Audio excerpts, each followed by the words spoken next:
Good day everyone. Today we're diving into Philippine literature with Estrella D.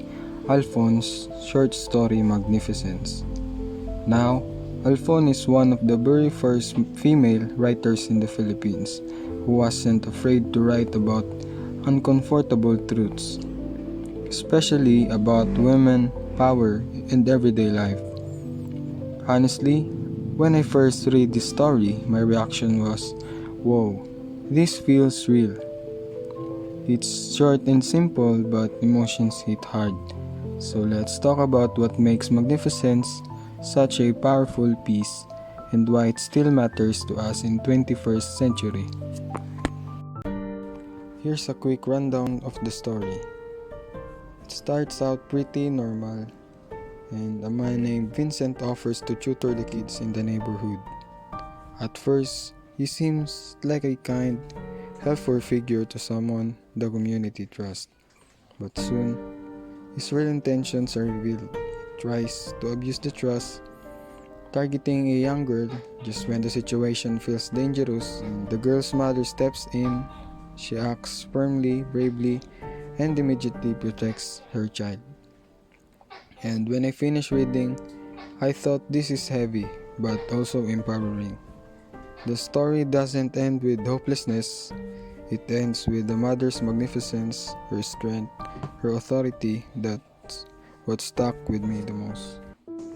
Now, why should we care about this story today? Well, the themes in Magnificence are still happening in the 21st century. Let me share these three big connections. First is hidden dangers in authority figures. Vicente looks like a helpful man, but he abuses the trust.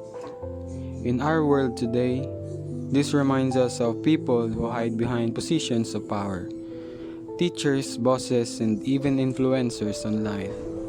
Social media especially has become a space where people can pretend to be someone, but they're not. Just like Vicente pretended to be kind. The lesson here is that not everyone who looks like nice is really is. Second is women as protectors and leaders. The mother's courage is a big deal, and she doesn't just cry or stay silent. She takes action. In today's Philippines, we see women in similar roles. Single mother raising families, women leading communities, even women standing up in politics. The story shows up that true magnificence is all about moral courage and not just physical strength. Third one is breaking the silence. Back in the time of Alfon, people didn't always talk about abuse. It was a taboo subject. But the story puts it right in front of us. Fast forward today, we now have moments like #MeToo and local campaigns that encourage people to speak out.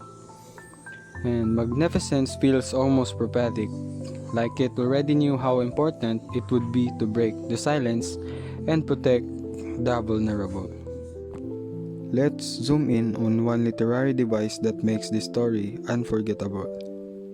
At first, Vicente looks like the magnificent figure, the man helping children, and the one who's admired by the community. But in reality, he's the villain.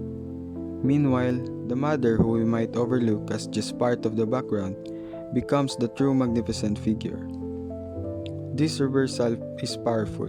It shocks the reader, and it makes us rethink who deserves admiration. Estrella Alfon used irony not just for style, but to reveal a deeper truth. People we expect to be heroes can betray us, and people we underestimate like women, mothers, can be the true protectors of life. That's the genius of Alfon's writing. She used everyday characters, everyday settings, and flips them into something profound. So, here's my final take. Magnificence may be just a few pages long, but it's timeless. It challenges us to stay alert, to recognize real strength, and to value courage over appearances. If you're someone who thinks old Filipino literature is boring or irrelevant, try reading this story. You'll see how a short piece written decades ago still connects to issues we face today. Abuse of power, women's leadership, and the importance of protecting the vulnerable. I recommend Magnificence not just as a piece of literature, but as a story that wakes us up. And trust me, you won't forget it after you read it. That's all. Thank you.